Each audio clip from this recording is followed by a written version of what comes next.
and welcome to Creative Life Lab, the place to be for all things creative.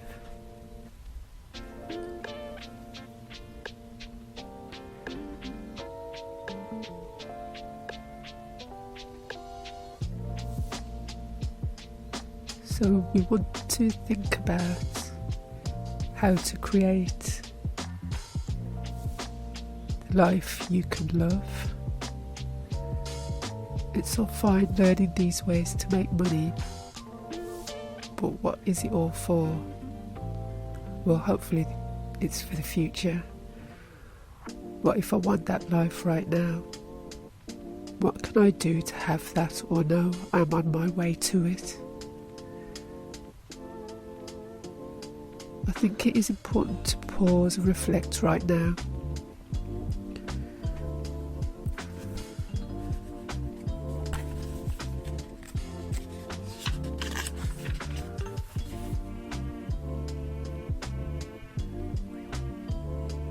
In order to develop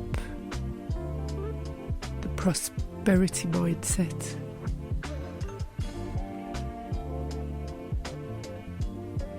how do we create our intention? So we've looked at goals that make us happy, more fulfilled. We know this isn't an overnight process. And as long as we're being honest with ourselves in all areas, there will be less room for inner conflict.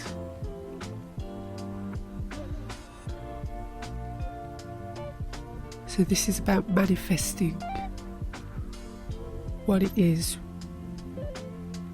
we truly want, embracing our magnificence.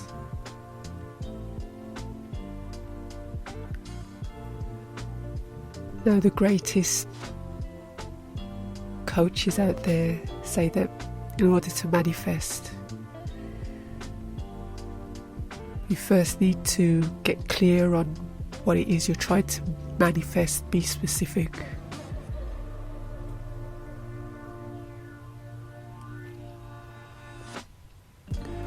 So you've got to be specific and think about the outcome. Think about the process. What does it look like, feel like? And your imagination is king in this matter.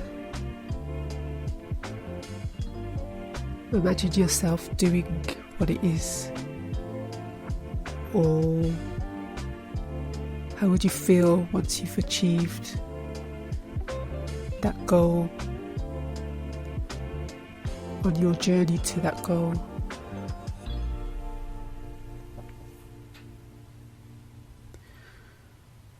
What does that feel like? Physically, mentally?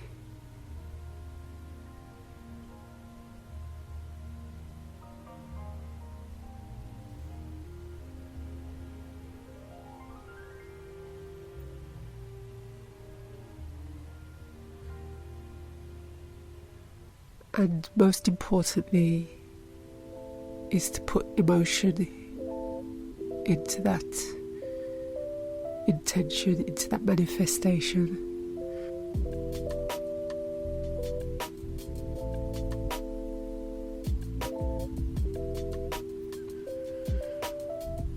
I mean, if we don't plan and prioritise our own needs and wants,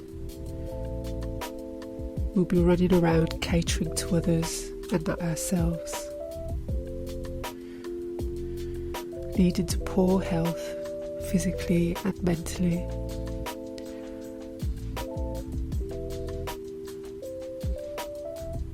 And if you haven't yet started on your journey,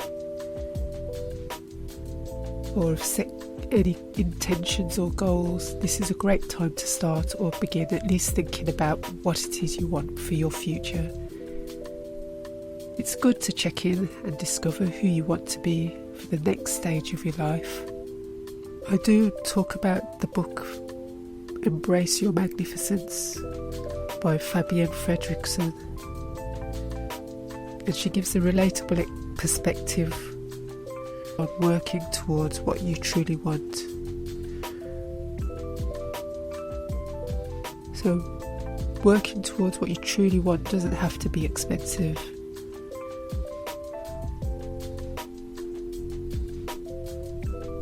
And you might need to put money aside to assist you. Planning and executing your plan doesn't cost anything. Firstly, you need to check in with yourself. Are you getting the rest you need? Are you eating healthily? Exercising? Are you happy with your health, your well-being? These are areas to begin with for now. It's okay if you are working towards these paths of self-love. The goal at the end of the day is a happier, more fulfilled you. This isn't an overnight process. But as long as we are being honest with ourselves in all areas, there will be less room for inner conflict. What I mean by that is self-doubt, beating ourselves up if we haven't reached the ideal target or goal, or if we fall short or don't achieve it at all. So knowing what you like, don't like, knowing who you are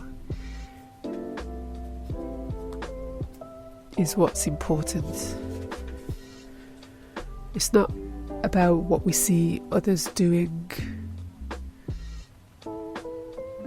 Manifesting and creating a life you love means getting clear on what makes you happy.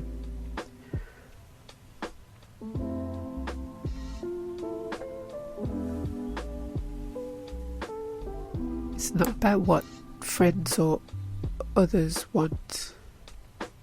The media or family telling you what to think, what to believe.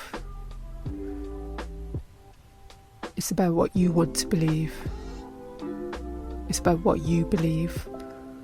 And until you get clear and unapologetic on crafting the life you love, you're going to have difficulty reaching that goal or manifesting. So the question is, what makes you happy? Are you a homebody? A home girl? Do you enjoy travel? Do you like socialising? During pandemic, how were you feeling emotionally? Were you happy or upset to have to stay at home for such a long period of time, away from your daily life? You may have enjoyed what you were doing, but were you glad to let go of the commute, the office, work, etc.? Were you quite happy working from home? Did it give you a new perspective on things? Were you able to draw to you the more meaningful relationships in your life and let go of the rest? These are things to ponder.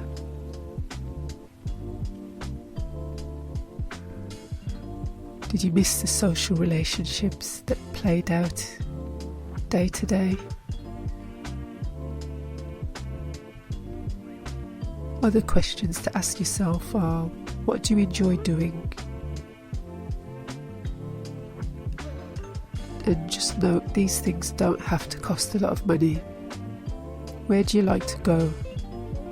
What do you like to do?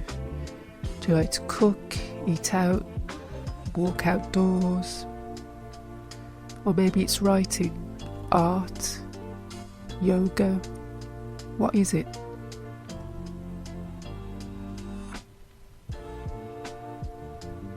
So what I took from the book that Fabienne wrote is the fact that she's saying that we are constantly saying yes to things, other people, that don't really serve us. and that we don't really want to do anyway, then that means our lives are going to become an obligation, people pleasing with no fulfillment. It's time to get our own needs met.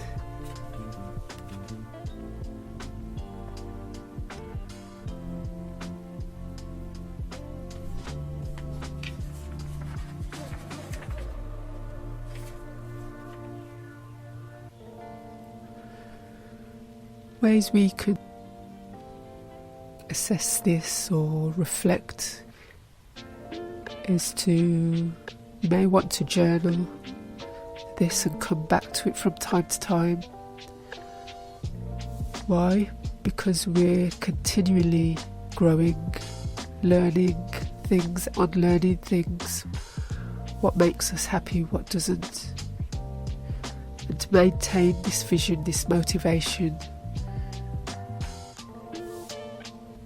it's a good way to keep ourselves accountable. You could also create a mood board and keep it close to you so that you always have a visual representation at hand. A visual reminder, call it, of what makes you happy.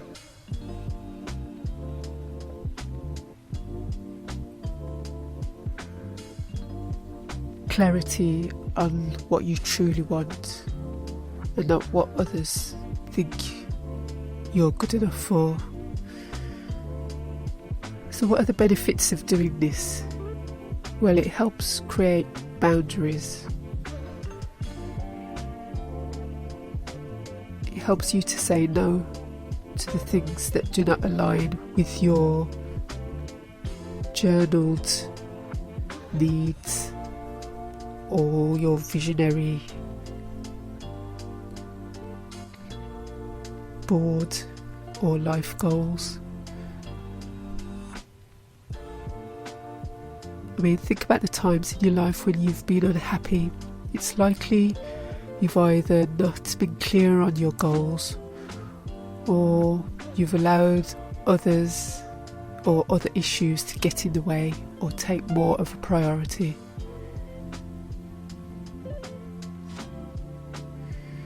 When we do that, we're letting our goals or dreams slip away from us. Whatever it is you want for yourself, how are you going to create this for yourself in your life? How do you want to feel each day? Why can't you have those feelings?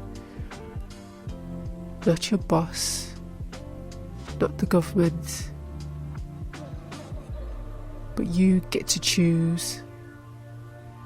You get to find a way, even if it's just small steps right now. Even if it's a couple of hours a day, each week. Fabienne's book also asks which parts of your life are an obligation and does not make you happy. Even when you've made commitments but don't want to follow through, press pause on that decision. Fabienne recommends start removing things from your life that don't bring you joy. I mean, it doesn't necessarily have to be people or places or work. It could be attitudes or behaviours, habits that are no longer bringing you joy. Maybe try writing them down. Just throw it all onto paper. Then you can start to remove one at a time, over a period of time, not all at once. And this is how you get to create the life you truly enjoy.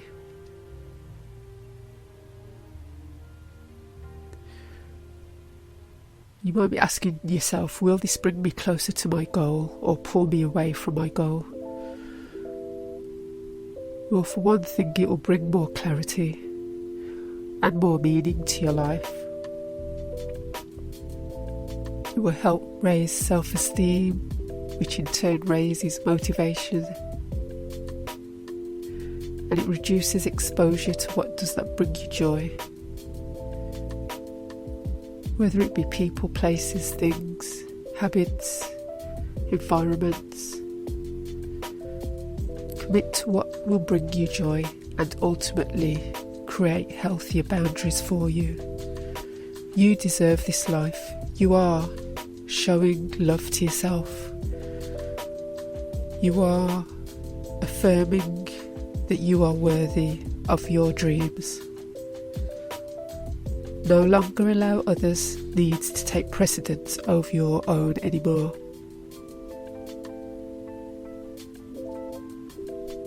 How to make money on Audible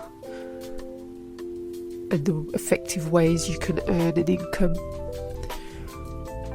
Whether you write, blog, or are just starting out developing a brand, there are opportunities on Audible as an author. You can publish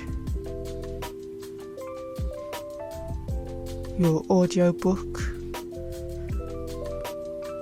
and earn commission on each purchase. If you're not a writer, you can make money on Audible advertising favourite audiobooks as well as subscriptions on a website, a blog, podcast or social media platform.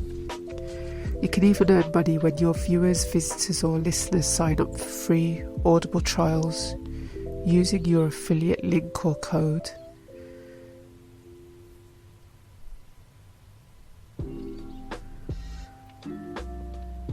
The way this happens is you get paid each time somebody signs up for a free Audible trial with your affiliate code. If you have an engaging voice, you can make money as an Audible book narrator through the ACX platform. So you don't have to write a book to be an Audible narrator. If you love audiobooks, have an engaging speaking voice and can read aloud clearly, you can make money as a narrator on Audible.